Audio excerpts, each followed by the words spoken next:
questions for Victoria Azarenka, who'd like to ask the first question. How did you feel at the start of that match? I felt okay. I think I was excited to be out there, for sure. I was excited to play on the center court. I was excited to face a tough opponent.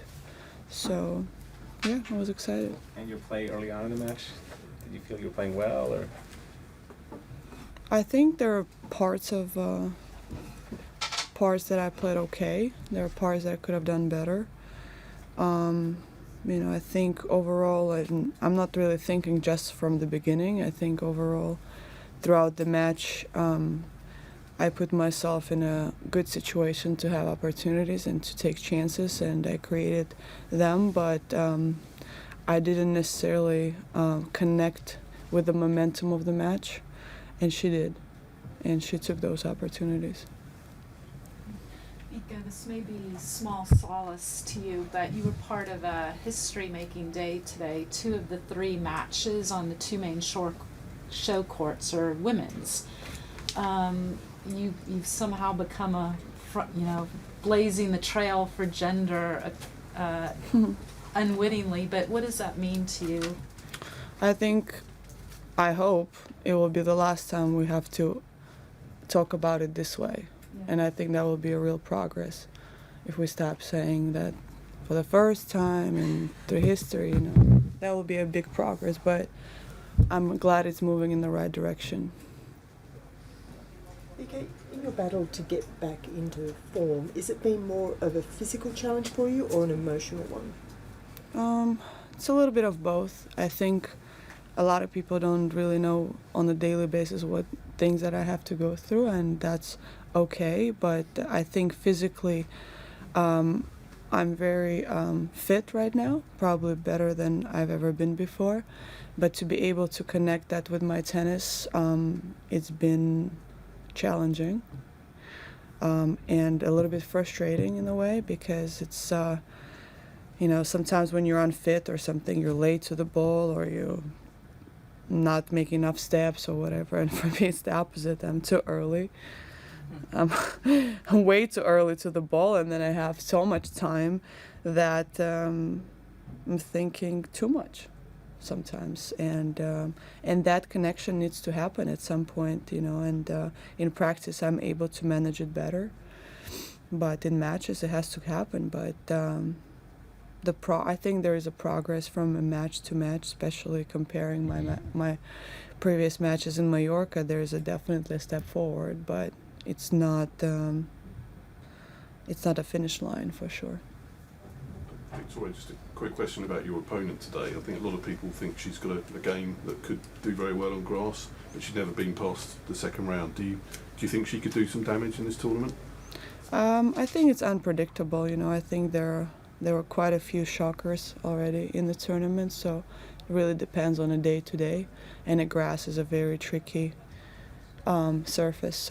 But she definitely has the game, to play on every surface. You said that a lot of people don't understand the challenges you go through on a daily basis just to be able to play and get back in there. Did you anticipate what those challenges would be? No. Not even a little bit. I don't think you can possibly anticipate anything like that. What makes Pliskova a tough player to play? She has a big serve, so that's sometimes, is if you don't take those opportunities, if you have a break or break point, makes it sometimes harder to create some more opportunities. But overall, she's pretty solid. She has a kind of like heavy flat game, and I think she doesn't look that she's very fast, but I think she has a good anticipation of where the ball is going. Victoria, you're going to go in the middle here. I know you're a football fan. You posted a picture with Ronaldo time back. I was thinking which one. I was like, did I Brazilian meet him? So I just wondered, because the men's singles final and the World Cup final are on the same day and overlap this year. Which one do you think you'll watch? Probably neither one, because I'll probably be with my son. So that I've been such a big sports fan, but that took a step back. I haven't even watched any of the NBA finals, which is probably the first time ever. So we'll see. Oh, Yeah, me? yeah. Oh, okay, sorry. Victoria, if you don't mind revisiting that challenge of all that's involved in coming back after an extended absence, I'm wondering, when you spoke of, I guess, the frustration of not having the timing just right, in this period, is part of what you're grappling with self-doubt, or is it more impatience? Sort of, do you have the baseline confidence that you'll get there and it's just a matter of getting to that point, or is there any part of you that questions? Well, I don't necessarily question if I ever get back to the top, but the timing and the patience is a challenge. Yes. And to accept that it might take a little bit more time, because I like to have things instant. But this thing don't happen always the way you want it to happen. So I think overall it's a very good lesson for me. And this last year or whatever, is gonna push me forward very much at some point, for sure. Thank you. Victoria, just away from the singles, Jamie Murray was talking earlier about how he was really looking forward to defending his title, obviously, and looking forward to playing with you this year. How did that That's nice. How did that come about, and what are you looking forward to about that? Well, I'm very much looking forward to have English people on our side as a crowd, and being hopefully a crowd favorite for the first time in England. But Jamie is obviously an amazing player, and to see how much he progressed over the years in making a big name for himself, it's really cool. So I'm excited to play with him. I think it's going to be our first time. My memory is gone. But he actually asked me. I was thinking about doubles or mixed doubles or something to play, and he reached out to my coach, and I said yes. Vika, how are you managing with little Leo on the tour? I know you're taking him around, and what special of arrangements have you made for him, and how do you deal with that mentally while he's with you? How has that changed for you?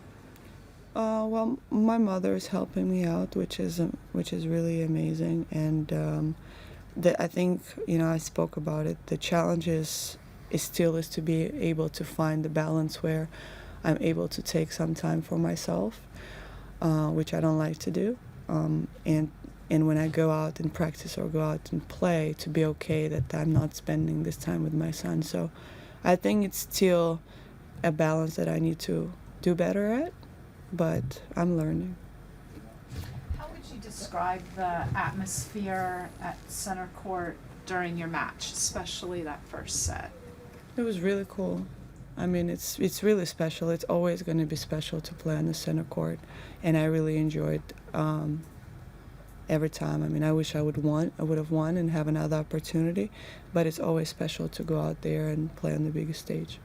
Did it also do, like, The people what? were still kind of filtering in, and maybe they're kind Yeah, of... but what you gonna do about it? We've got time for two more, one here and one here. Given the longevity of women's careers now, it's very different now than it was, say, in the 90s. Do you think that more players like you will kind of be faced with the choice of, well, do I want to take a little pause in my career so that I can start a family and then get back? I mean, I think it just used to be that women wouldn't have had time to get back and then extend their career if they're playing until they're 27. But I don't think that's the expectation anymore. I don't think so. I think it's the trend of that is going to change, and I think that's a really positive way. And being able to play a lot longer, now it's also a good estimate for to have a family, and or to do whatever it is that you need to do. You know, some people have longer injuries, like being 1 year or 2 years out and then coming back. So I think that will definitely change in the next few years. As you said, you know, in the 90s it was very different, and I think overall global understanding of women working and having a family is changing a lot. Take the last question. Victoria, you said that Jamie approached you to play. I think last year it was the other way around when Martina Hingis made the first move. She approached him. How do you feel about following in her footsteps, as you like? Jamie's defending the title here. Obviously, does that kind of add something to it for you as well? Okay, that's very confusing. I didn't understand. How am I following the footsteps? Martina Hingis just playing with Jamie. Playing with Jamie. And they won. I thought approaching him. No, sorry. Okay. So how does it feel to be the pursued instead of the pursuer? Special. I mean, I don't really think of it this way, but I mean, I think he has pressure. He has to defend. I got nothing to defend, so I'm just gonna enjoy it. It's all about the fun for you now. The mixed. I mean, it's always about the fun and mixed for me, but I'll definitely play serious because, you know, I'm still there to play and do my job, but I think there is obviously less pressure than there is in singles, and a lot more jokes in between, but man, it's still a game and we still have to give our best. How do you think your games match up together? Do you think you'll be a good partnership, good team? What makes you think it'll be a good team? Stay tuned. Great. Thank you very much. Thank you, guys.